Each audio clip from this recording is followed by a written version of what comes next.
All right, let's go over Monday night's game between Pittsburgh Steelers and the Cleveland Browns. I think this is the second of tonight's games. Lucky us, we get two Monday night games.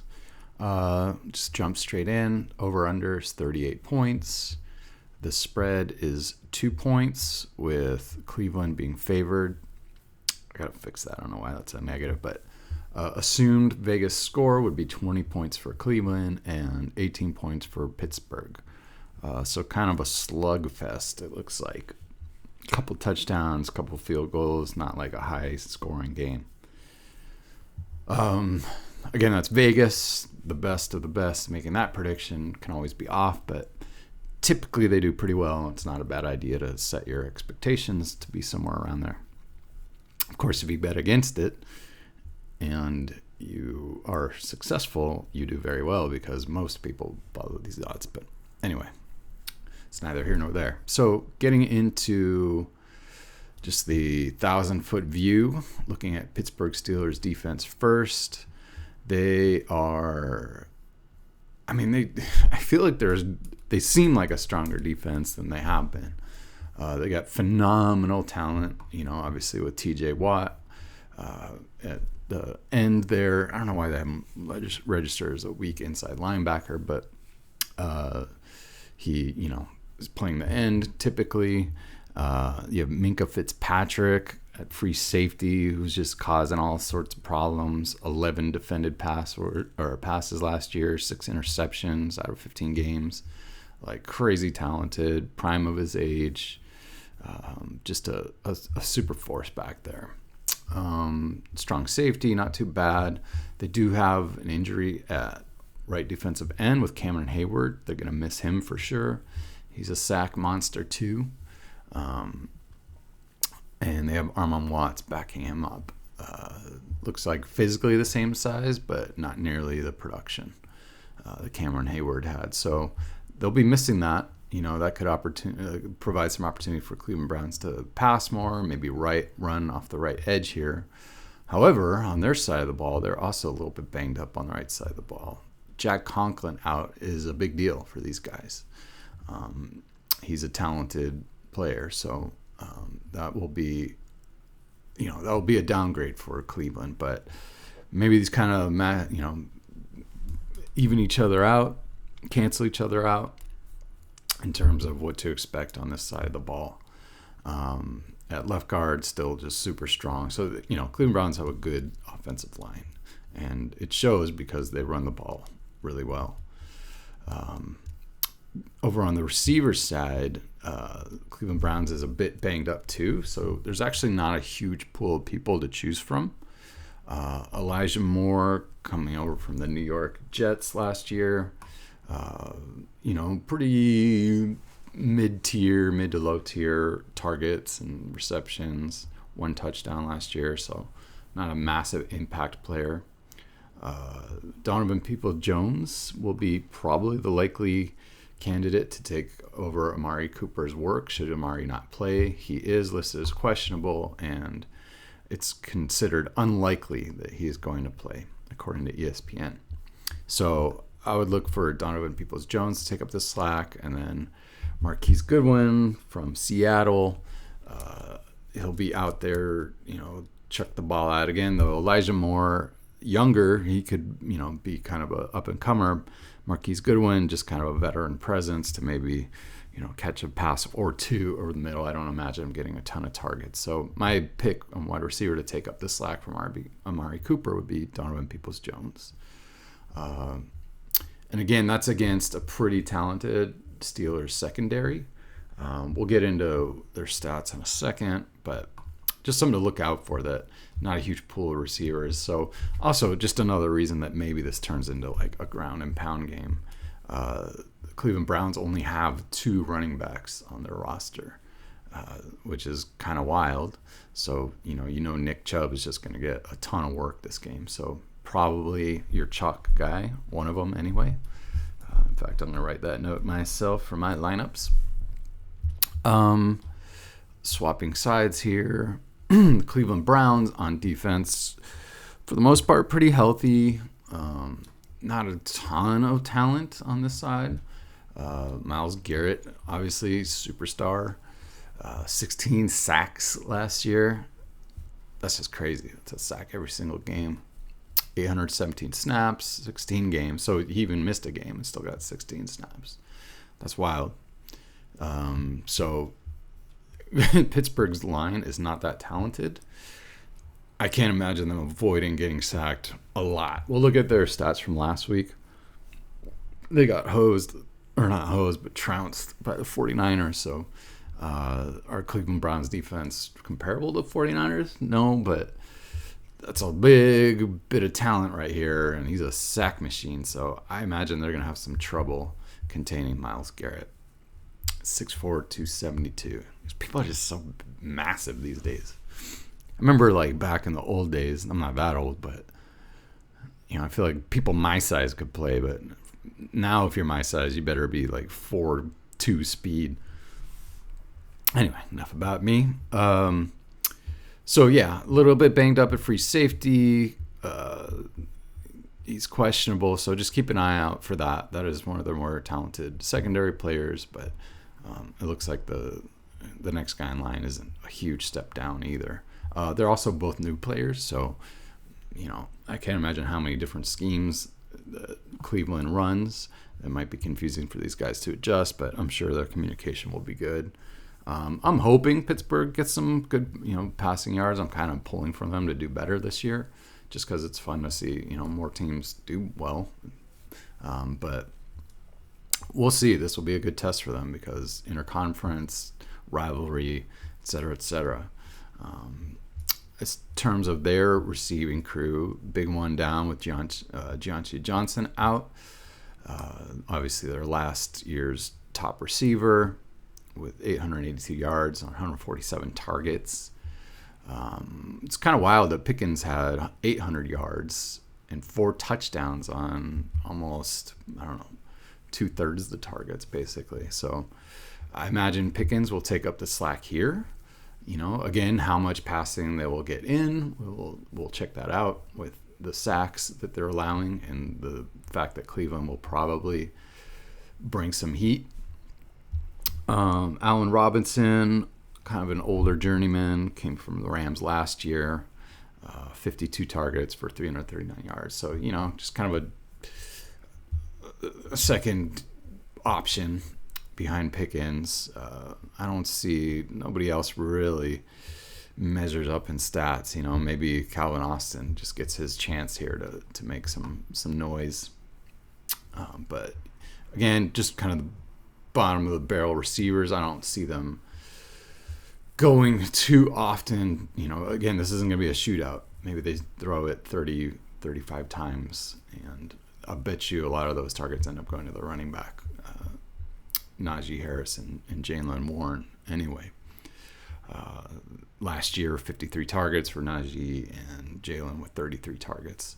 So, they do like to pass to them out of the backfield too. On that note, they're also down to 2 running backs. So it's going to be interesting, not a lot of depth. So I think we're going to be pretty concentrated on a few players for where all the points go. But if you're doing DFS and single game style like I am, you have to pick somebody else to get that thing. And it's not that many choices. I would pretty much throw anybody as an option in here to be that extra couple points that would give you the greatest possible score, because I don't see anybody really scoring more than like 18 points in this game. And those games are harder because you don't get as much spread in the GPP, so you end up kind of splitting the pot. So I guess my bold prediction is that first place gets split at least 5 ways tonight, unless something wild happens, like one guy has Calvin Austin as their MVP and he happens to get the only passing touchdown for 80 yards in this game, something like that. But that's the long shot. At tight end, Pat Freiermuth is Pat Freiermuth. We know him at this point. I'd look for him to be their top guy there. So yeah, injury wise, nothing too major, just a questionable player here on the Cleveland Browns side, and then of course on Pittsburgh Steelers side of the ball, Deontay Johnson being out, and Amari Cooper on the other side is a big deal. So some opportunities for second and third tier receivers in this game for something to happen. Although I do foresee Cleveland giving Pittsburgh a lot of trouble having time to pass the ball. So I wouldn't look for like long shots, probably a Fairmouth game. So maybe that's my next guy that I'm going to put on my list. Pat Freiermuth. Okay, let's get into the other stats. Let's look at the aperture, the spread with Cleveland Browns on defense. So not too strong in the safety department. With a talented left side cornerback, a talented right side cornerback. So they do have some talent to match up with these receivers. But these receivers aren't even all that great. I think Pickens will get like 6-7 targets this game.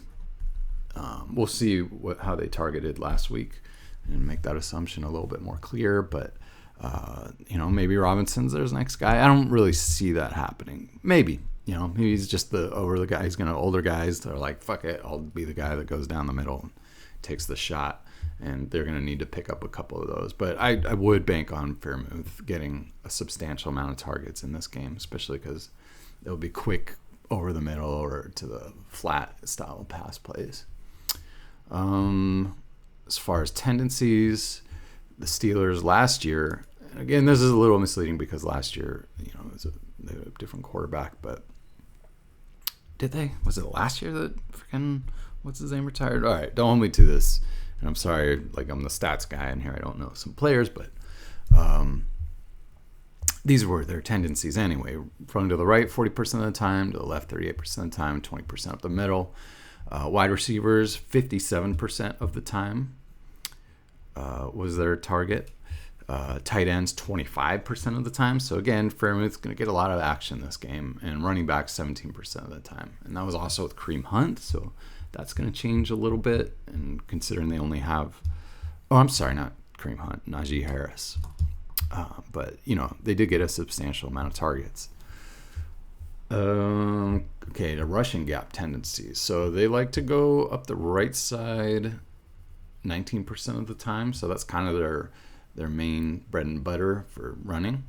Looks like up the middle. They don't like to bounce it out to the side too much. And if they do, it's to the right. And Cleveland does have a talented defensive end that they brought in. Zadarius Smith, a little bit older, but super strong. 31 tackles, 9 sacks last year. So again, man, this is gonna be rough for a passing game today. I don't see a lot of passing yards today. I would say under 250 for each quarterback, 250 max, maybe 2 touchdowns, probably 1. So again, in DFS, you got to choose a quarterback at least 98% of the time. Or probably the statistics more like 85% of the time, but you got to have somebody in there, but don't expect a lot of points from those guys this game. So we went up rushing gap. We got our player watch here with who's injured. Let's swap sides. Go to the aperture, the spread matchup for Pittsburgh's secondary, super talented free safety. Bit of a drop off in talent if they're strong safety, and then their cornerbacks aren't quite as talented as Cleveland's, but they have a strong one here in Peterson and Wallace. They can do the job. A little bit older, but a little bit wiser. Pretty big guys too. It's 6 foot, 203. So they'll match up. I mean, Cooper's not even going to play, and he's a big guy, so Peterson is going to probably be stuck on probably more, depending on if they go, match up or cover style defense or whatever. But I see Elijah Moore pulling Wallace, and Peoples-Jones Wallace probably on Peoples-Jones. He's just looks like a little bit quicker, and Peterson could be on Moore. But we'll see. No idea what scheme they're going to draw up today to try and cover these guys. But again, pretty evenly matched up, especially with Cooper out. But again, I do see Peoples-Jones getting the majority of targets, and probably Njoku too. He'd probably be next in line for that. So this is going to be a pass-heavy game to tight ends. I'll bet you the tight ends account for about 30% of the targets in this particular game. Just again, and also it's going to be a running game. I mean, I could be eating my words when 50 attempts happen on each side, but I just don't see that as likely. As far as tendencies, Cleveland Browns like to pass to the right for the most part. 56% of the time to their wide receivers, 26% of the time to their tight ends, and 17% of the time to their running backs. So they spread it around. It's not just wide receivers that collect passes.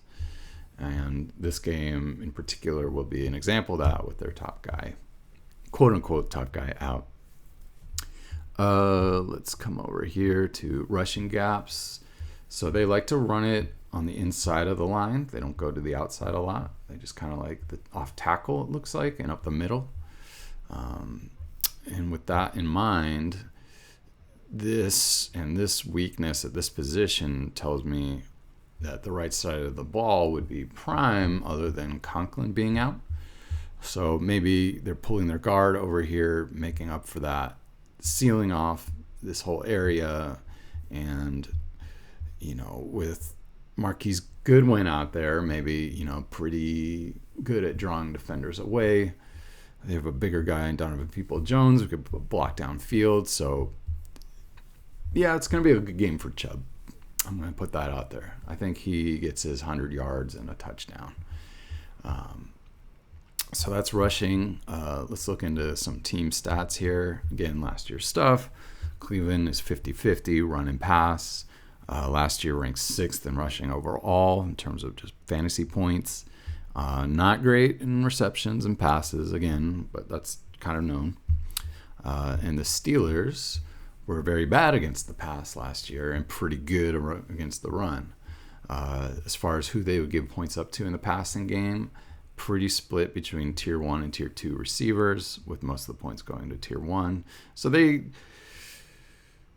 tend to give it up to the wide receiver ones. So in terms of who to look for again on Cleveland's side of the ball in the receiver department, Peoples-Jones, it just keeps coming back to him having a good game.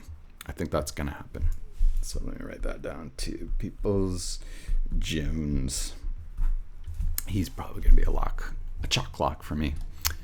Let's swap sides again.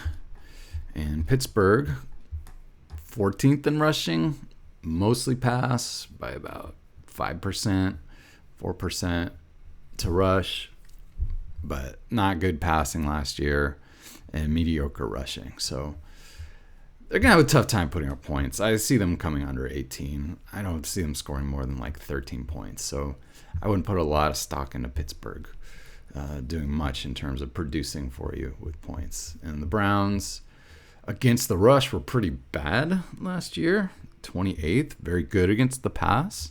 Sometimes that's indicative of them just giving up so much rushing that people don't need to pass, and that's why. And then their secondary is bad too, but it looks like they do give it up to their top tier guys, and then kind of everybody else is in maybe they'll score 20, 30 point range. And these are sums of player totals. So, we're 10 to 12, 15 points per game. And then for the top tier guys, like 20. So top tier guy over here, crazy breakout game would be Pickens getting like 18 points. Doubt that'll happen. I'm seeing like the 14 range. Okay, let's look at some history here. So let's just look at the first game of the year for the Steelers. Bad. Really bad for Pittsburgh. Pickett with only 11 points, 46 pass attempts, 31 completions for 232, 1 TD, 2 interceptions, 5 sacks. That's what I'm saying. He's going to get pressured so hard. It's going to be such a painful game to watch. Late in the game, we'll start to just probably dump it over the middle in the IG or something. It's just teams like this are so frustrating. It's just like, just run your 2-minute offense because everything you planned sucks. And that's going to happen again. I just know this is going to be a painful game to watch. You're going to be waiting for anybody to score, so any of your DFS lineups are going to move the needle at all. And it's just not going to happen. By the end of the game, I imagine a spread like this, like 11 points. Again, maybe something crazy happens with Pickens. It scores 14 points, but it's just not going to happen. He's going to have like 10 maybe.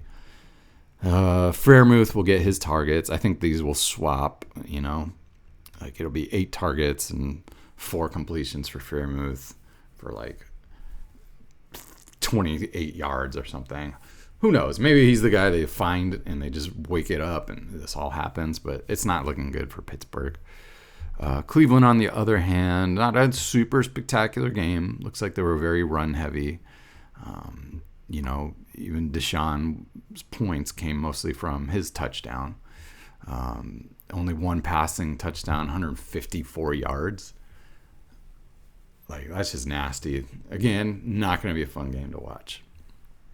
Chubb, 18 attempts, 106 yards. That's going to happen again tonight. That's probably the stat line, except I would throw in a touchdown too. So if you're going to pick your MVP, I'm just going to go Chubb. I'm calling it now. As far as these two against each other last year, Pittsburgh, Trubisky was the primary quarterback in game 1. He passed it 32 times for 20 for 207. So again, like we're in like the low 200 range for the quarterback this game. Not huge numbers. Najee with 13 probably scored his touchdown. Gianchi Johnson, like no touchdowns, but a good amount of targets and receptions, but he's gone. So maybe that gets pushed down to Pickens. He's the 11 reception guy, but he only had 3 completions for 39 yards last year. So not pretty. Game 2, Pickens, 14 points, 6 targets, 3 completions, 72 yards, 1 touchdown. So again, man, not a single player in this game other than Chubb I could predict scoring more than 16 points. Just not pretty. Let's go to the Cleveland Browns side of the ball. Amari Cooper was their leading point guy. So between him and Njoku last year, they had a pretty good stat line there, and that would give Jacoby 31 attempts for 220, 2 touchdowns, 3 rushing attempts for 11 yards, and then Chubb last year he's still up there. He's still the guy, 17. He's only 2 behind, and then he was also the top scorer in the second game with 12 attempts, 77 yards, 6 targets, 5 completions, 45 yards, and 1 touchdown. This is the stat line I expect from him today. Deshaun Watson, and like 29 for 230, 2 touchdowns, 207, sacked 7 times. Well, maybe again why this isn't going to be a big passing game. All right, so that's my babble for this game's night again, or this night's game. Chubb is my top pick, and I would pick on Cleveland's side of the ball in terms of receivers. Peoples-Jones to be their top target guy, and Njoku second. On the Steelers side of the ball, I don't know with Najee, man. Like, I don't see a lot happening for him, but maybe this is a game that everybody's like, oh, well, he got his chance, and he gets 75 yards off of 17 attempts and maybe a touchdown. And Pickens, maybe 70 yards. That's it. I don't see much more from these guys other than that. Oh, and Freiermuth, he'll get more targets than last week. He'll get like 6-7 targets. Maybe he's the touchdown guy for 70 yards too. Draft their kickers. That's my last word. Thank you.